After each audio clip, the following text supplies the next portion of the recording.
Did you know the English language has more than 1,000 slang words for marijuana, including pot, weed, ganga, and Mary Jane? A 1943 article in Time magazine called it muggles, mooter, and bambalacha, and referred to marijuana cigarettes as gunkle butts and giggle smokers. The giggle smoker would probably be the category I would fall into. I am not a weed smoker. However, I have tried it a few times and it really didn't do much for me except make me hungry and space out. However, there are many people that use marijuana for these effects, but for different reasons. Take the cancer patient that weighs under 100 pounds and is nothing but a skeletal frame with a poor appetite. Smoking marijuana helps people like this be able to tolerate food that they normally would not be able to eat as a result of the effects of cancer in their body and the medications that they take that make them sick on a daily basis. The marijuana for these people not only helps them to eat, but it puts them at ease, and although I don't have cancer, I have seen and taken care of many of these patients for many years by working in a hospital that I worked at specifically the cancer unit. Most of them do have a medical marijuana card that allows them to purchase marijuana legally, even if they live in a state where it is not legalized. So what is marijuana? It's a greenish-gray mixture of dried flowers of cannabis sativa.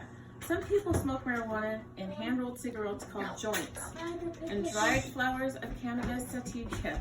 Some people smoke it in hand-rolled cigarettes called joints and bongs or blunts, which is marijuana rolled in cigar wraps.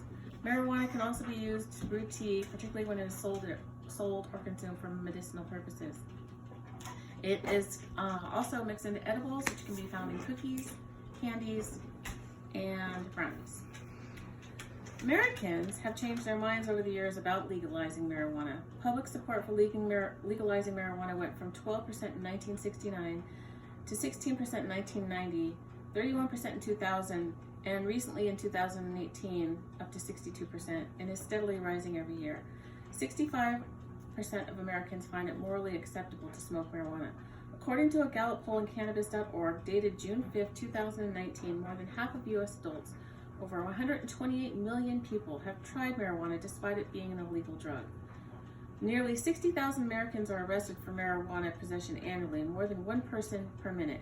And another Gallup poll by the market research firm Nielsen in 2018 found that 1 in 3 adults aged 21 and up were interested in using legalized cannabis. And those who said they would consume the drug if it were legalized were most likely to cite pain treatment and other wellness conditions. The top reasons for use also included chronic pain, mental health improvement, treatment of minor injuries, sleep aid, relaxation, arthritic pain, headache or migraine, and also in people that have neck and back injuries. When asked why people would prefer marijuana over some of the over-the-counter medications to treat some of these ailments, 7 in 10 perceived it to be more effective than over-the-counter options. Others said it seemed healthier and more natural to them. Currently, there are 11 states and Washington, D.C. that make marijuana legal for adults 21 and older for legalized recreation and medicinal use.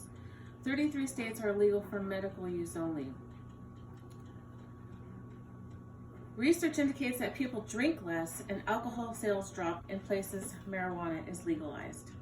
The amount of crime and violence caused by alcohol use is 10 times higher than marijuana use, and alcohol is a factor in around 40% of crimes. A shift from drinking to marijuana use will decrease crimes associated with alcohol as domestic violence and assault. According to FBI statistics, violent crime in Washington decreased in the years after legalization. 2.95 violent offenses reported per 100,000 Washington residents in 2011 versus 284 violent offenses per 1,000 Washington residents in 2015. Taylor West, former deputy director of National Cannabis Industry Association, said, quote, "We're not seeing any increase in crime rates through marijuana. We're seeing lower crime rates, and there are good rational reasons for that. We're really beginning to cripple the criminal market, which is where violence actually occurs," end quote. The marijuana industry in the U.S. could exceed $24 billion in revenue by 2025. For every dollar spent, in the industry between $2.13 and $2.40 activity is generated. Tourism, banking, food, real estate, construction, and transportation are just some of the industries that benefit from legal marijuana. The legal and marijuana industry has generated $7.2 billion in 2016 and added millions of dollars in federal taxes paid by cannabis businesses. One study in Nevada projected $7.5 billion in economic activity over the first 7 years of legalization. In Colorado, it brings in 3 times more tax revenue than alcohol. The first year, $78 million, and the second year, $129 million were raised in Washington. And Washington collected a total of $220 million in tax revenue in the second fiscal year of sales. In addition to tax revenue, the cannabis industry has provided thousands of jobs.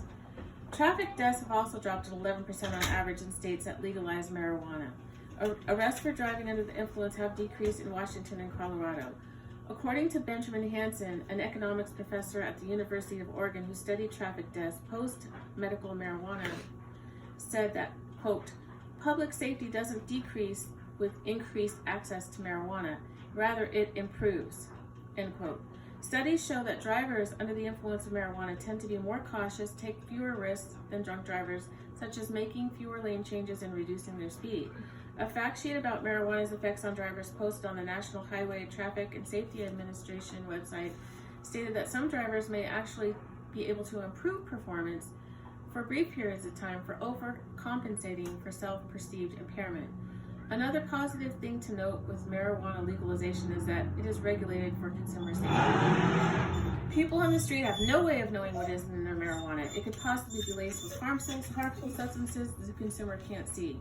Once marijuana is legalized, the government is able to enforce laboratory testing and regulations to ensure that it is free of toxins. For example, Washington law now requires health warnings, quality assurance labeling for the concentration of THC, and other important regulations for consumers. Colorado, Washington, Oregon, and Alaska all passed regulations to prevent kids' exposure to marijuana, including child-resistant packaging. Legalizing allows the government to set age restrictions on buyers and to license and regulate the entire supply chain of marijuana, including growers, distributors, retailers, and testing laboratories.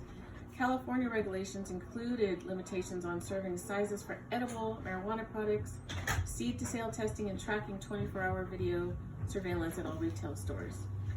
Legalizing marijuana would also free up scarce police resources. Arresting people for marijuana costs several millions of dollars annually. These costs include police, judicial, legal, and corrections expenses. The police would be able to focus on more serious crimes like rape, burglaries, and various other crimes, instead of throwing people in jail for marijuana arrests. Consider alcohol and tobacco. They are legal, yet they are known to cause cancer, heart failure, liver damage, and more. According to the CDC, 6 people die from alcohol poisoning every day, and 88,000 people die annually due to excessive alcohol use over the U.S. There is not one single recorded case of death from a marijuana overdose. There are 3 to 4 times as many Americans dependent on alcohol than there is marijuana. A study in the Lancet ranking the harmfulness of drugs put alcohol first as the most harmful, and tobacco came in 6th.